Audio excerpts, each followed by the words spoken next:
everyone, Jane here. Thank you for watching my video today.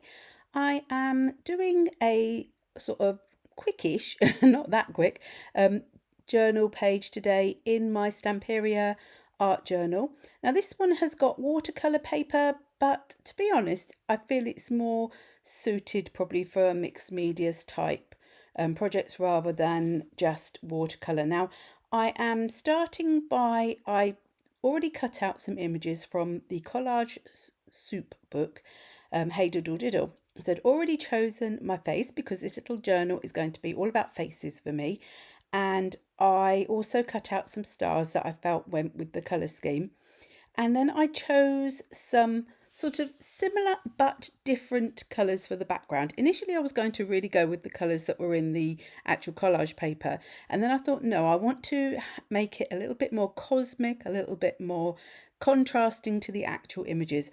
So I've chosen these 5 colours from the Kuretake Gansai Tambi Art Nouveau set, and I will, as always, list what I've used in the description box below.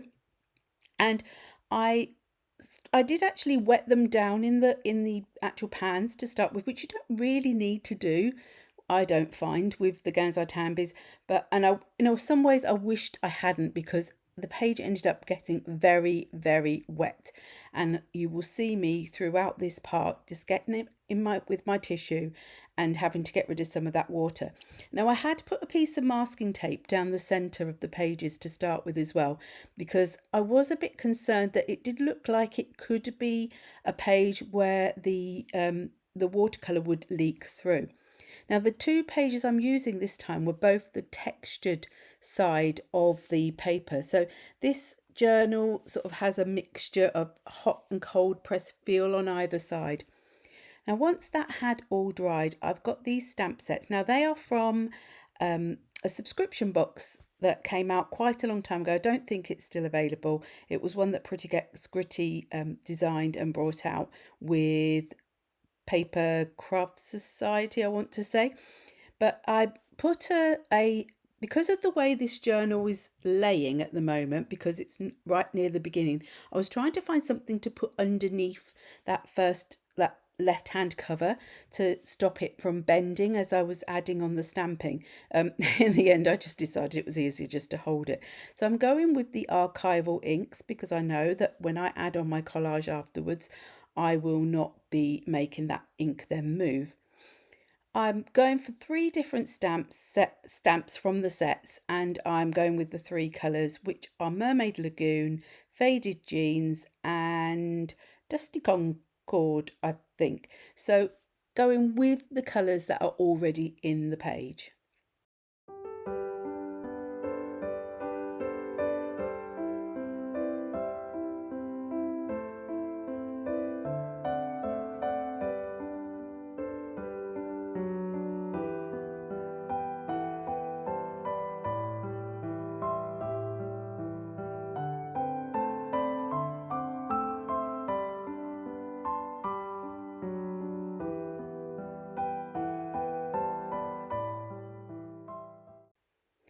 Once I'd done all the stamping, I thought that actually would now would be a good time to take off the tape that I'd put around the edges, because I wanted the collage to sort of go slightly over that border. So I started off by sort of laying out how I wanted these images to go, and I decided that this star, I only wanted half of it to be on the page. Now I'm using the Liquitex Professional Matte Medium. Now usually when I use my collage medium with the Kuretake Gansai Tambis, they stay where they are. But today, for some reason, this little bit at the top, I don't know whether it was because I'd had extra water in it or something, it was starting to move the paint around a little bit when I was putting it directly on the page. So with the other images, I decided to just put the matte medium on the back of the collage and then just a little bit over the top to try and not sort of move that paint around. And it worked okay with the others. It was just that top star that for some reason decided that the paint had to move around on there for some reason.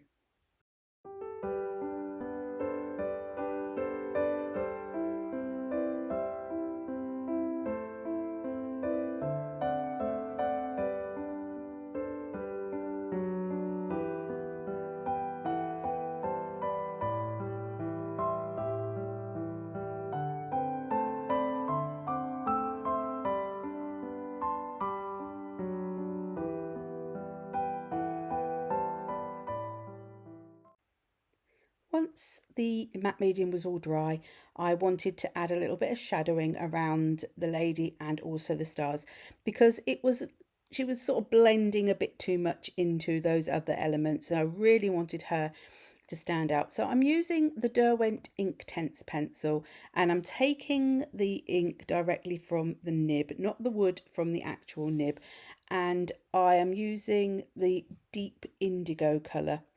So I really wanted that bit at the bottom in particular to really have a shadow and stand out. So I went all the way around, and I have left this part in the video because although it does take a little bit of time, I think it is quite interesting to see how that shadowing develops over a period where you are adding in some of the ink, then watering it out, adding in a bit more, watering it out again. And it takes a little bit of time to build it up, but I think the effect at the end really sort of is worth the effort.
as always, I wanted to add some splatters. I think splatters just help to join everything together and make it all look very, very coordinated. So I'm using the Winsor & Newton calligraphy ink, and I just put that little bit of paper just because I didn't want the splatters to be on her face. So I sort of start out a little bit more gently and then become a bit more sort of forceful with my splatters as I go. Finally, I wanted to add a sentiment. These are some new sentiments I've just bought. I quite like them. They got like a label maker kind of style.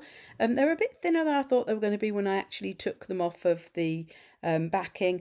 And as always, I do add a bit of glue on because I just always like to be making sure that they are going to stick down properly. So I'm adding that on with a little bit of the glue from Indigo Blue. So thank you ever so much for watching my video today. If you have enjoyed it, do please give a thumbs up. And if you haven't already subscribed, it would be fantastic if you would join me on this journey by clicking that subscribe button. Until the next time, bye-bye.